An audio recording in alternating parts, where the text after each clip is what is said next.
I mean, like my main takeaway from that, and especially like talking to the booking agent and stuff, is he was like, yo, like most people are like less loud about this than your audience has been. But basically they're just canceling live podcasts left and right. Like, you know, it's like something that people were really excited about in 2021, 2022, et cetera.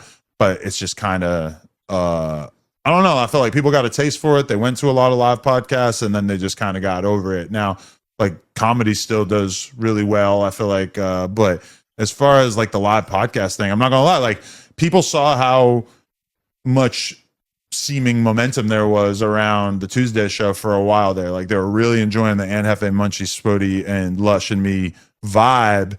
And we promoted the live show for like 3 weeks and sold 30 tickets. Yeah. And that was kind of shocking to me.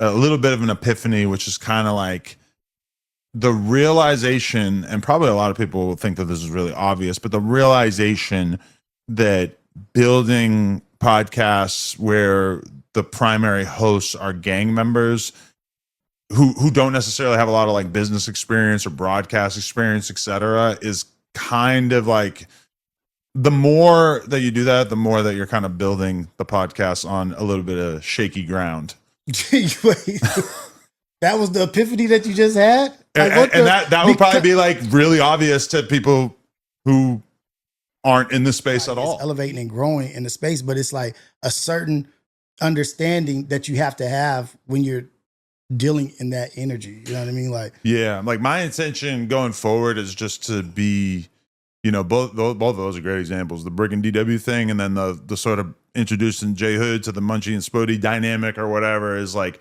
I just feel like it's like your foot. Boom. Yeah, like, well, it's not that I'm gonna like totally shy away from doing content with dudes who are from gangs or whatever. No, because like, that's a part of the world. This is a real thing. But I'm gonna mind the ratio a lot more intentionally going forward, just because I feel like the sort of mix that has always made No Jumper work in people's minds is kind of like the mix of the hipster type dude, and obviously there's a lot of different levels to that, and then like a more street type personality. You know, I think that our audience likes to yo, it's Big Ant the spokesman, man. We back, another edition of Urban Politicians TV, UPTV. Make sure you stay on your pivot at all times, man. Had to come tap in, and well, look what the algorithm for chaos on Instagram did decided to reel in. None other than No Puncher 22 doing exactly what I told y'all he was gonna do.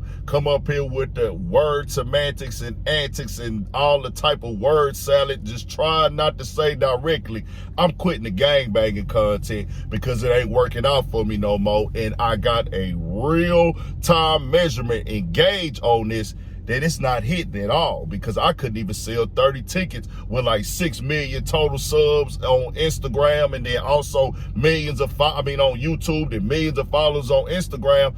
They really don't rock with me like that. So I've been going through all this, doing all this gang banging stuff, but now I still got to really wake up and realize they really don't rock with me. So what's the point anymore? Because I can't exploit it and manipulate it like I thought I was. And I had a link in the description where you can watch that clip in the beginning in full from Jason Rio's show. And the algorithm for, like I said, chaos on Instagram had this come down the timeline, and I saw the first clip about the tickets, and I was like, yeah, that's real bad, damn bad and pathetic. I don't care who you is, you just gotta accept that. Then also he said, well, yeah, man, we gonna pivot away from the gang banging and things like that. I had an epiphany, and I said, hold on, an epiphany? This ain't no epiphany. Then he try to word salad and word semantic it. Like, yeah, some people will say that this is pretty obvious.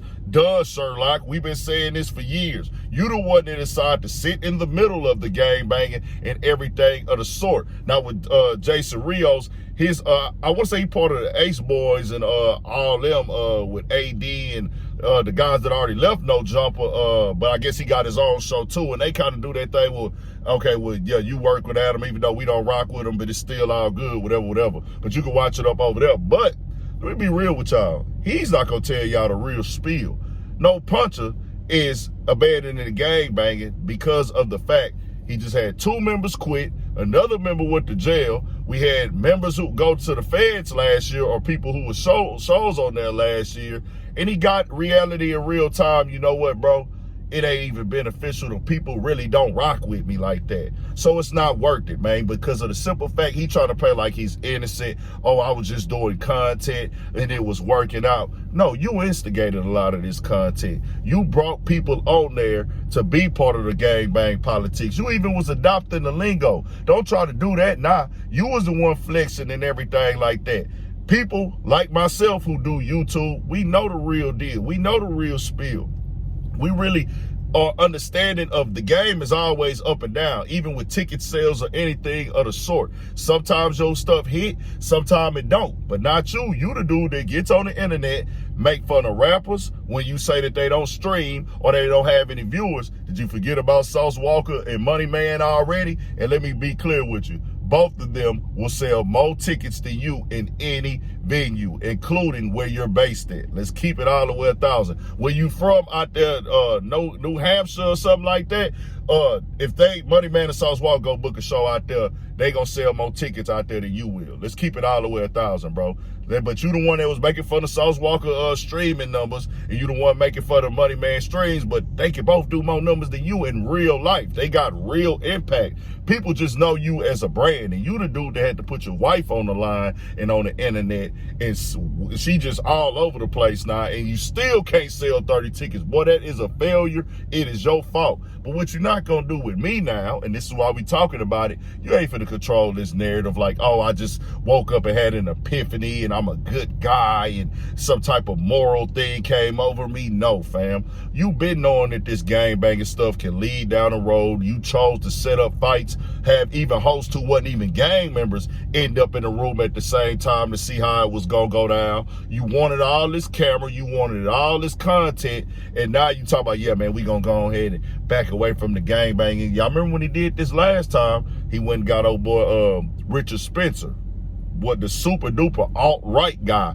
who really was racist, really had things go on. And when he came on the show, No Puncher didn't even want to ask him about none of that. He was cool with it. But then when a brother come on the show and say, hey man, I don't want to talk about that street stuff on this one, man, he gets mad, get up in his feelings and ask him about it anyway. So it's like, yeah, you shown your hand already. I remember when 4Extra had his accident and stuff with the firecracker, you brought his enemy on there and was upset because he wouldn't diss him. So for you to sit up here and act like you wasn't with none of this stuff, this wasn't part of your program, or you didn't exploit this or see this as money opportunities, man, knock all this stuff off, bro. You got to getting in rap songs, dissing people and everything, man. Cut it out with the hogwash, bro. Let's keep it all the way 100.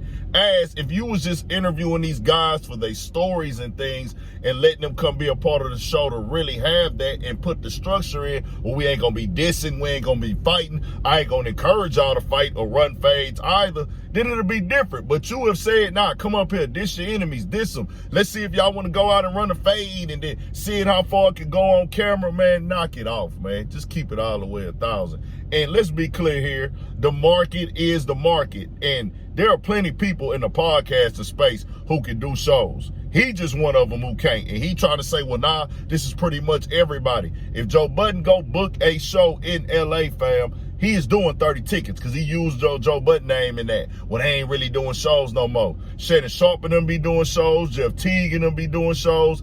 I think the Fig Community team, they be doing shows. You just can't do no show. Let's keep it all the way 100. It's several people in this game who can do shows. You just don't have it no more. It is what it is. And it's the thing, you have done anything to go viral or die trying, and you still can't sell 30 tickets, man. I can sell 30 tickets in my neighborhood alone. I need that to be clear to y'all. I got 17,000 Instagram followers and like 400K and some Instagram subscribers.